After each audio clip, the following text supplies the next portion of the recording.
Shock therapy.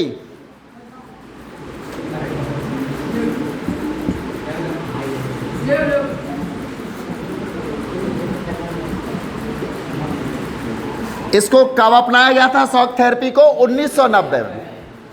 कहाँ अपनाया गया था? सोवियत संघ में। और सोवियत संघ का विघटन हो चुका था, उस समय की बात है। और इसके दौरान क्या क्या हुआ था, यानी सोवियत संघ की विचारधारा समाजवादी थी और यहाँ पूंजीवादी विचारधारा को अपनाया गया था। और जैसे ही पूंजीवादी विचारधारा को अपनाया गया तो लोगों को झटका लगा, शौक लगा, लेकिन धीरे धीरे वो उसी व्यवस्था में रम गए, ढल गए, तो उपचार भी हो गया। यही शॉक थेरेपी थी। 1990 में अपनाई गई शॉक थेरेपी जनता को उपभोग के उस आंदोलन तक नहीं ले गई। यानी जनता क्या कर रही थी? उपभोग कर रही थी। उपभोग जानते किसे कहते हैं? हर व्यक्ति उपभोक्ता होता है, और उपभोग क्या है वो हम आपको बता देते हैं।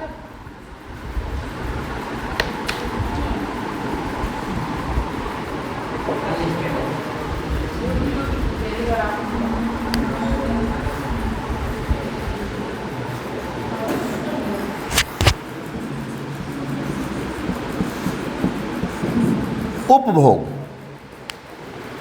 जब हम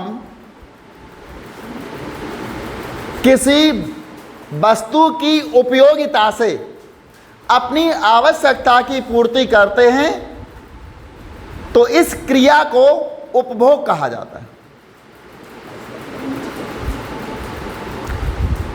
जब हम किसी वस्तु की उपयोगिता से अपनी आवश्यकता की पूर्ति करते हैं या संतुष्टि करते हैं तो इसको उपभोग कहा जाता है।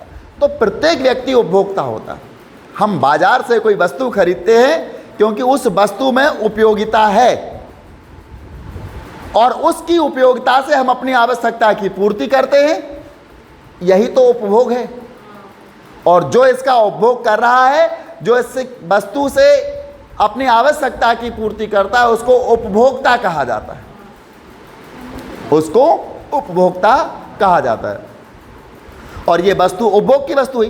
तो 1990 में अपनाई गई शॉक थेरेपी जनता को उपभोग के उस आंदोलन तक नहीं ले गई जिसका उसने वायदा किया था। शॉक थेरेपी ने या सोवियत संघ की सरकार ने जनता से वायदा किया था कि शॉक थेरेपी के द्वारा आपको क्या क्या सुविधाएं मिलने वाली हैं, लेकिन वो उसको नहीं मिली। अमूमन शॉक थेरेपी से पूरे क्षेत्र की अर्थव्यवस्था तहस नहस हो गई। सोवियत संघ का जो क्षेत्र था, वहाँ की जो अर्थव्यवस्था थी, वो शॉक थेरेपी से तहस नहस हो गई। कैसे? शॉक थेरेपी से पहले वहाँ पर समाजवादी अर्थव्यवस्था थी, सरकार का उत्पादन पर नियंत्रण था और सरकार का ही स्वामित्व था। किंतु जैसे ही शॉक थेरेपी लागू की गई और वहाँ पूंजीवादी व्यवस्था लागू कर दी, समाजवाद की जगह कौन सी व्यवस्था लागू कर दी? पूंजीवादी व्यवस्था लागू कर दी।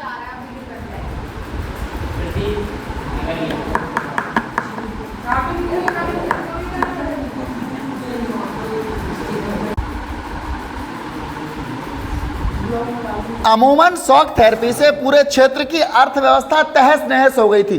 यानी सोवियत संघ में पहले अर्थव्यवस्था कौन सी थी? समाजवादी अर्थव्यवस्था, जिसमें उत्पादन के सारे साधनों पर सरकार का स्वामित्व था, सरकार का ही नियंत्रण था। लेकिन जब शॉक थेरेपी लागू की गई तो यहाँ पर पूंजीवादी अर्थव्यवस्था लागू कर दी गई, और पूंजीवाद में उत्पादन के साधनों पर निजी स्वामित्व होता है। निजी मतलब व्यक्तिगत लोगों का। सरकार की जगह अब उद्योगपतियों का स्वामित्व हो गया।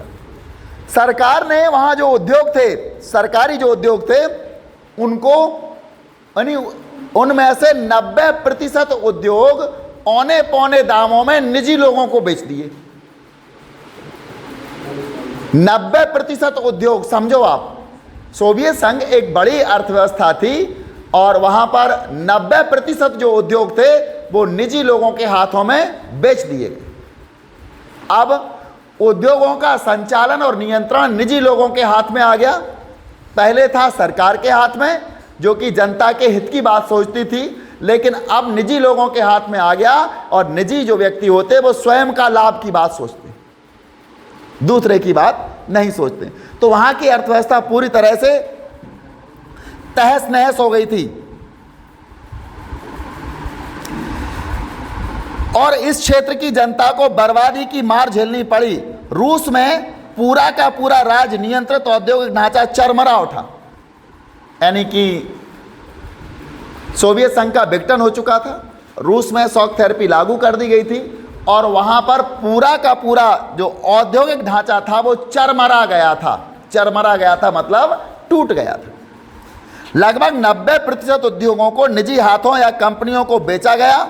आर्थिक ढांचे का यह पुनर्निर्माण इसलिए कहा गया क्योंकि पहले वहां समाजवादी ढांचा था, अब पूंजीवादी ढांचा आ गया।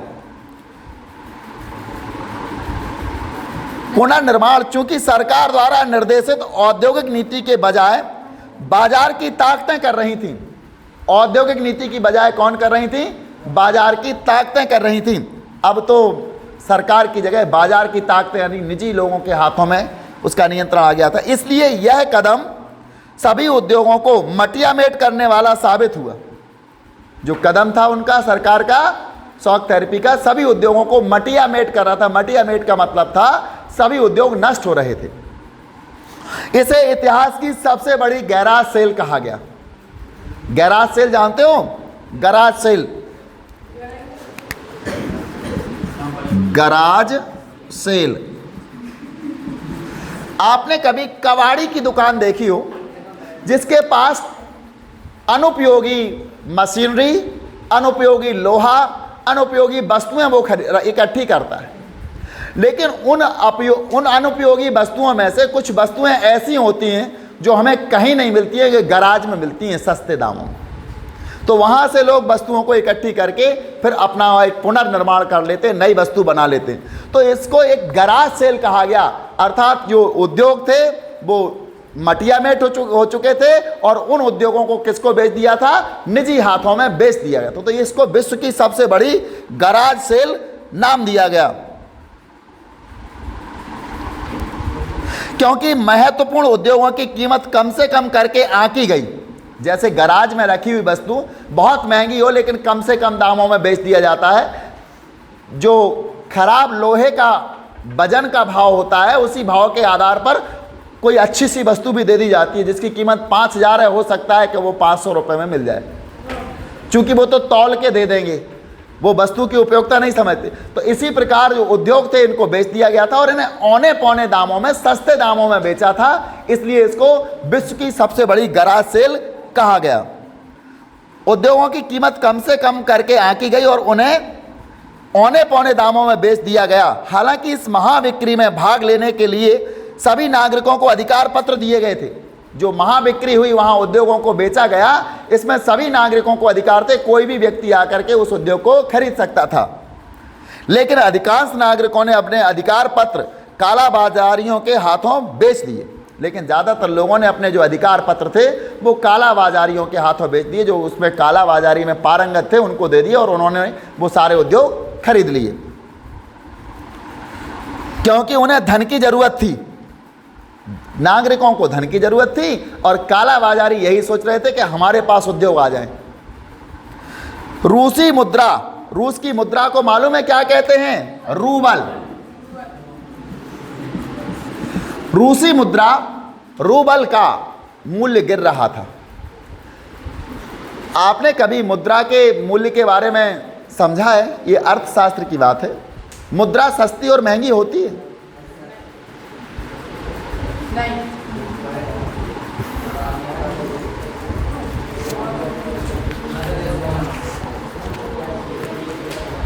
ये मुद्रा है, इसका मूल्य प्रतिदिन घटता और बढ़ता है। इस पर लिखा जरूर 200 रुपये है, लेकिन इसका मूल्य कैसे गिरेगा और कैसे घटेगा ये हम समझा देते हैं। ये अर्थशास्त्र का सिद्धांत है मुद्रास्फीति और मुद्रा संकुचन। मुद्रास्फीति और मुद्रा संकुचन, पूरी अर्थव्यवस्था इन्हीं दो सिद्धांतों पर टिकी है, मुद्रास्फीति और मुद्रा संकुचन। स्फीति में क्या होता है? जब मुद्रास्फीति होती है तो वस्तुएं महंगी हो जाती हैं, और मुद्रा संकुचन हो जाता है तो वस्तुएं सस्ती हो जाती। स्फीति मीन्स होता है बढ़ना। जब बाजार में वस्तुओं की तुलना में मुद्रा की संख्या अधिक हो जाती है, मुद्रा की मात्रा अधिक हो जाती है, तो इस अवस्था को मुद्रास्फीति कहा जाता है। और जब बाजार में वस्तुओं की तुलना में मुद्रा की मात्रा कम हो जाती है, संकुचन मीन्स हो जाता है सिकुड़ जाना। वस्तुओं की तुलना में मुद्रा यदि कम हो जाए बाजार में, तो जो चीज़ कम होती है उसका मूल्य बढ़ जाता है, जो ज़्यादा होती है उसका घट जाता है।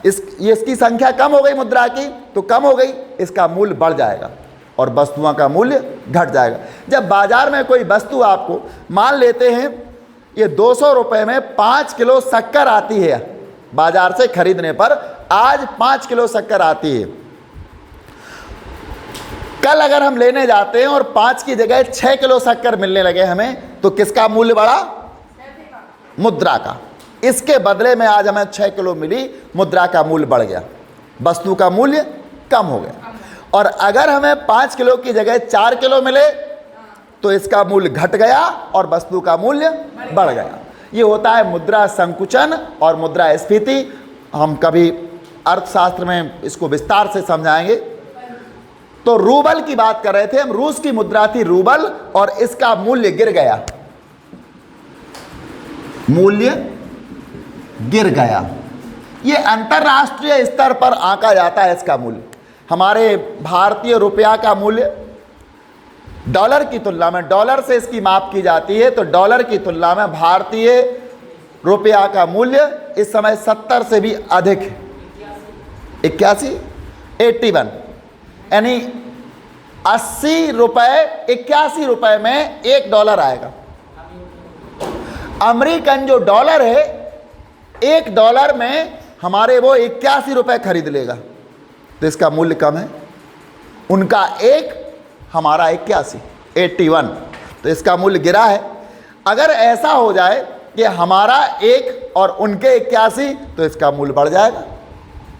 तो वहाँ जो रूबल थी, रूस की मुद्रा, इसका मूल्य गिर गया था। निश्चित रूप से डॉलर के मुकाबले रूबल का मूल्य गिरा होगा। जब पैसे का मूल्य गिर जाता है, करेंसी का जब मूल्य गिर जाता है, तब क्या होता है? इसकी कीमत जब कम हो जाएगी, मतलब इसकी बाजार में ज़्यादा मात्रा है, वस्तुओं की कम है, हमारे यहाँ उत्पादन कम हो रहा है, मुद्रा ज़्यादा इकट्ठी हो रही है, तो जब इसकी कीमत बढ़ जाती है मुद्रा की और वस्तुएं हो जाती हैं कम, तो वस्तुओं का मूल्य बढ़ जाता है। लेकिन जब इसकी कीमत गिर जाए, इसकी कीमत गिरने का मतलब है इसके बदले में वस्तुएं कम आती हैं, तो इस अवस्था को मुद्रास्फीति कहा जाता है। और मुद्रास्फीति में, जब मुद्रास्फीति होती है तो मुद्रा का मूल्य गिरता है, वस्तुओं का मूल्य बढ़ जाता है। ऐसी स्थिति में उद्योग ज़्यादा चलने लगते हैं, अर्थव्यवस्था में लोगों को रोजगार मिलने लगता है, उत्पादन बढ़ता है, इस प्रकार की दशाएं उत्पन्न हो जाती। तो यहाँ इसका मूल्य जब गिर रहा था, तो अंतर्राष्ट्रीय स्तर पर हमारी वैल्यू कम हो जाती है, अंतर्राष्ट्रीय स्तर पर हमारे मुद्रा की वैल्यू कम हो जाती है। तो यहाँ ये कहते हैं इस बात को,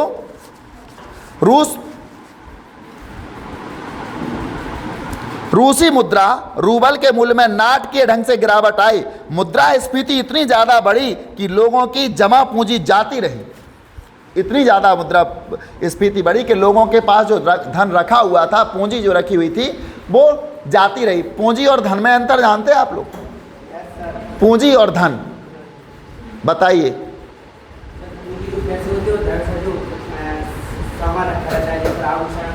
नो, पूंजी धन।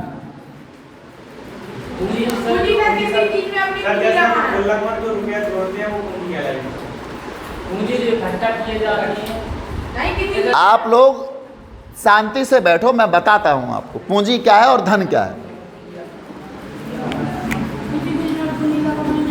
वह धन जिसका उपयोग, वह धन जिसका उपयोग हम और अधिक धन कमाने के लिए करते, उसको पूंजी कहा जाता है। वह धन, यानी धन पूंजी हो सकता है लेकिन पूंजी धन कभी नहीं हो सकती। धन तो पूंजी बन सकता है लेकिन पूंजी धन नहीं बन सकती है। वह धन जिसका उपयोग और अधिक धन कमाने के लिए किया जाता है उसको कहते हैं पूंजी। और धन क्या होता है? धन हमारी संपत्ति होती है, ये वृद्धि नहीं करती है और अधिक धन नहीं कमाता है। जैसे हमारे पास आभूषण रखे हुए हैं, ये इसका उपयोग हम और अधिक धन कमाने के लिए नहीं करते हैं। किंतु यदि आभूषण हम खरीद लें और 2 साल बाद बेच दें, फिर खरीदें, फिर 2 साल बाद बेचें और अधिक धन कमाने के लिए, तो वो पूंजी कहलाए। लेकिन घर पर रखा हुआ वो है धन, यानी कि जो आभूषण है वो धन कहलाएंगे। और पूंजी एक ऐसी संपत्ति है जिसका उपयोग हम धन कमाने के लिए, जैसे उद्योग में लगाना, उत्पादन में लगाना, ब्याज पर दे देना पैसा, ये सब पूंजी कहलाती है।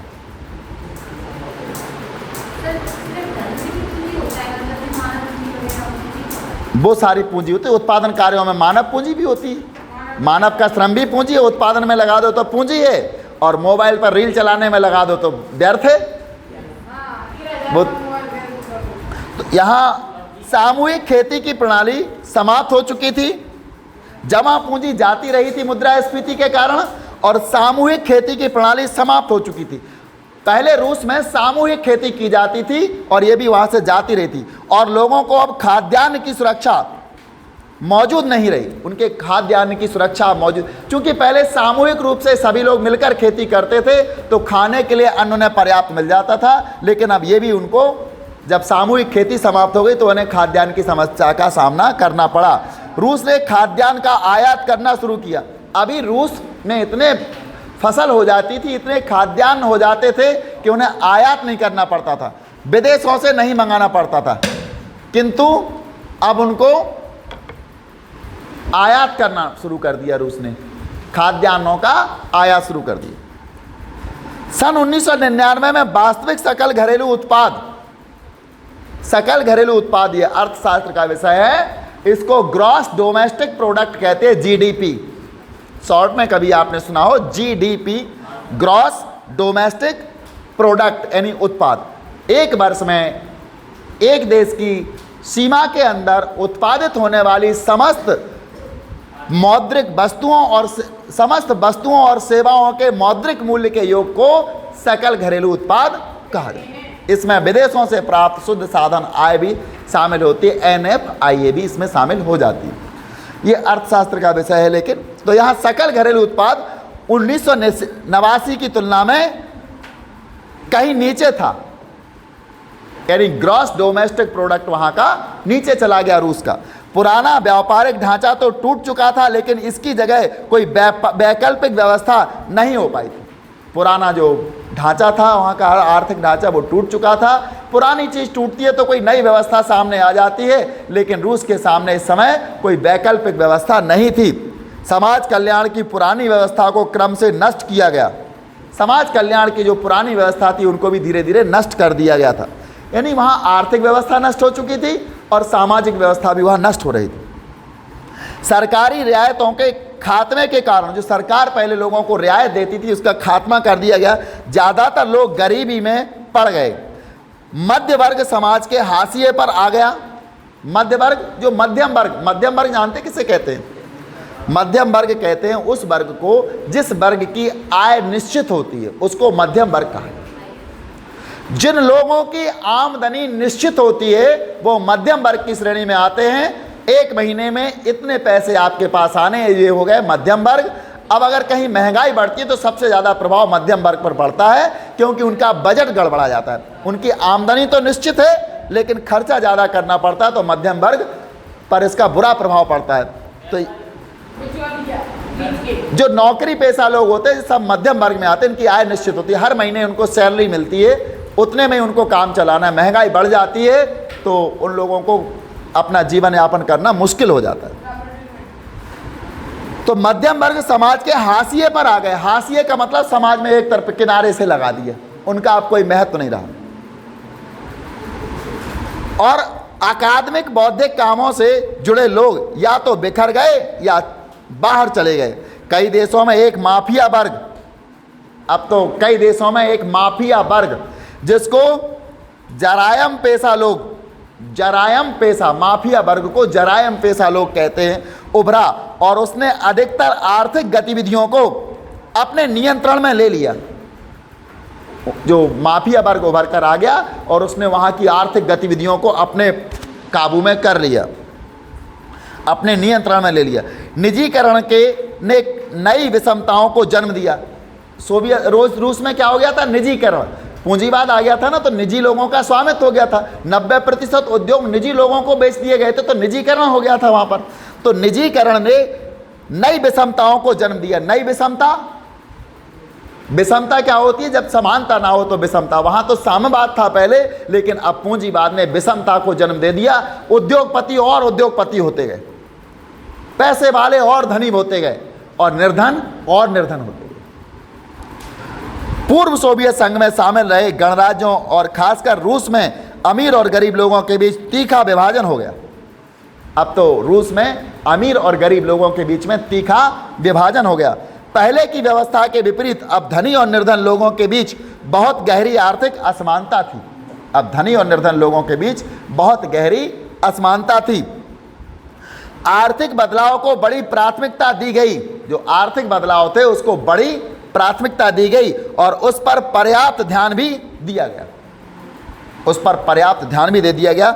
आर्थिक बदलाव को प्राथमिकता दी गई कि आर्थिक के क्षेत्र में हमें क्या बदलाव करना है, उसको सबसे पहले सरकार ने देखा और वहाँ पर्याप्त धन भी दिया गया। लेकिन लोकतांत्रिक संस्थाओं के निर्माण का कार्य ऐसी प्राथमिकता के साथ नहीं हो सका। इन सभी देशों में के संविधान हड़बड़ी में तैयार किए गए थे। वहाँ लोकतंत्र को ज़्यादा महत्व नहीं दिया गया और यहाँ के जो संविधान थे वो बड़ी हड़बड़ी में, जल्दबाजी में तैयार किए गए थे, क्योंकि साम्यवादी व्यवस्था को तोड़ करके लोकतांत्रिक व्यवस्था वहाँ लागू करनी थी।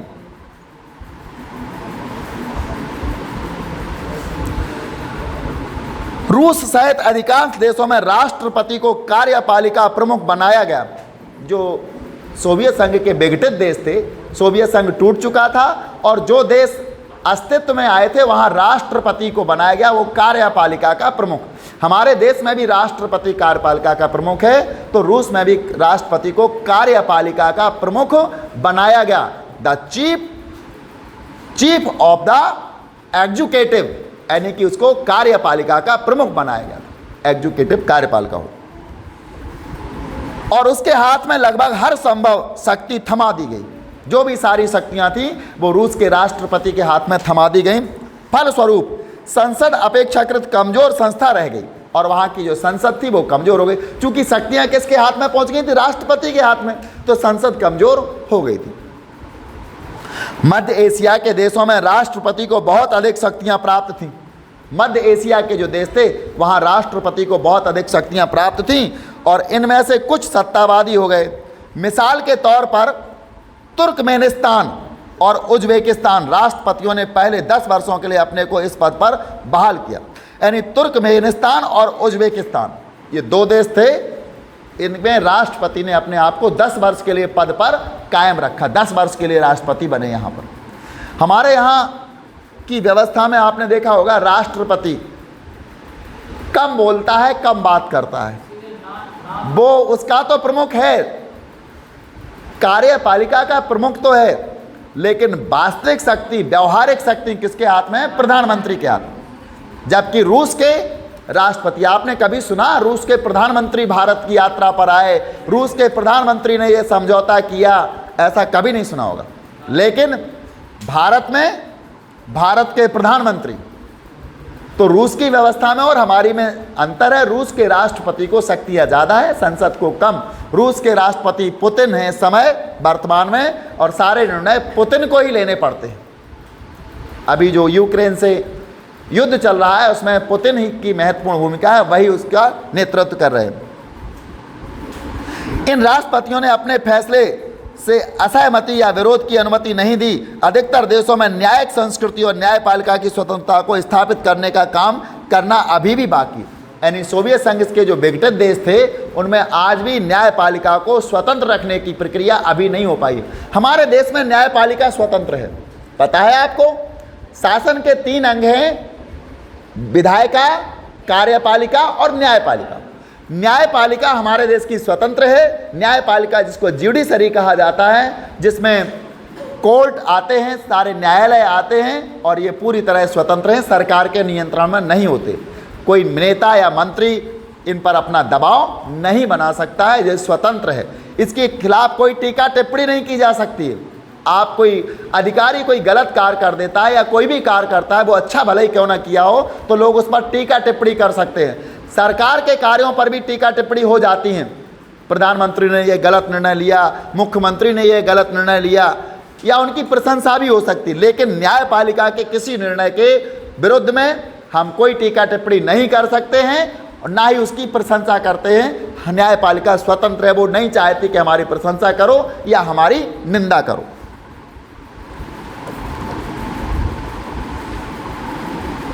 रूस सहित अधिकांश देशों की अर्थव्यवस्था ने सन 2000 में, यानी अपनी आज़ादी के 10 साल बाद, 90 से लेकर 2000 तक, आज़ादी के 10 साल बाद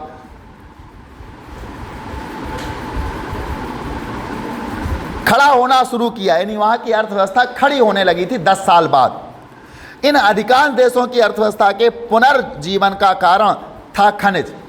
रूस की अर्थव्यवस्था जीवित कैसे हुई? खनिज।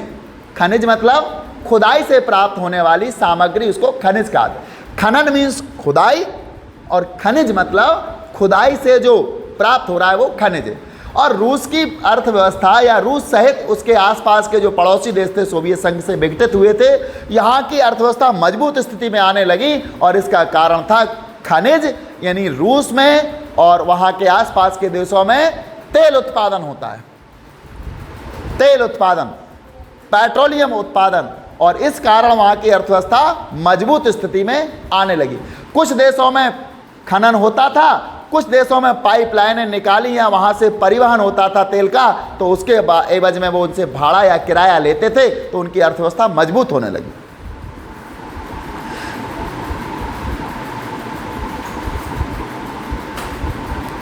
खनिज तेल, प्राकृतिक गैस, जहाँ खनिज तेल निकलता है वहाँ प्राकृतिक गैस, प्राकृतिक गैस में आती है लिक्विड पेट्रोलियम गैस, जिसको एलपीजी हम कहते हैं। हमारे रसोई के सिलेंडर में वही भरी होती है। और धातु, कुछ धातुएं भी निकलती हैं वहाँ से, जैसे प्राकृतिक संसाधनों का निर्यात। रूस सहित अन्य देशों ने इन प्राकृतिक संसाधनों का निर्यात किया, यानी तेल, प्राकृतिक गैस और धातुओं का। रूस, कजाकिस्तान और तुर्कमेनिस्तान, उज्बेकिस्तान और अजरबैजान तेल और गैस के बड़े उत्पादक देश हैं। आज भी ये देश कौन कौन से तेल उत्पादक के बड़े देश हैं? रूस, कजाकिस्तान, तुर्कमेनिस्तान, उज्बेकिस्तान और अजरबैजान तेल और गैस के बड़े उत्पादक देश हैं। बाकी देशों को अपने क्षेत्र से तेल की पाइपलाइन गुजरने के कारण फायदा हुआ। बाकी देशों में जहां तेल उत्पादन नहीं होता था, तो उनके वहां से पाइपलाइन जब गुजरी तो उसका उन्हें बड़ा फायदा हुआ। इस एवज में उन्हें किराया मिलता था, क्योंकि पाइपलाइन जब निकालते थे तो उनसे किराया वसूल करते थे। एक हद तक विनिर्माण का काम भी शुरू हुआ। यानी अब रूस में या रूस सहित जो अन्य देश थे सोवियत संघ से जो विघटित हुए थे, अब उन देशों में अर्थव्यवस्था का पुनर्जीवित होने लगी अर्थव्यवस्था, इन प्राकृतिक खनन या खनिज तेल के कारण, और अब वो मजबूत स्थिति में पहुंच रहे हैं। हमारा अगला विषय होगा संघर्ष और तनाव। आज के वीडियो में केवल इतना ही। आगे वीडियो हमारा होगा संघर्ष और तनाव।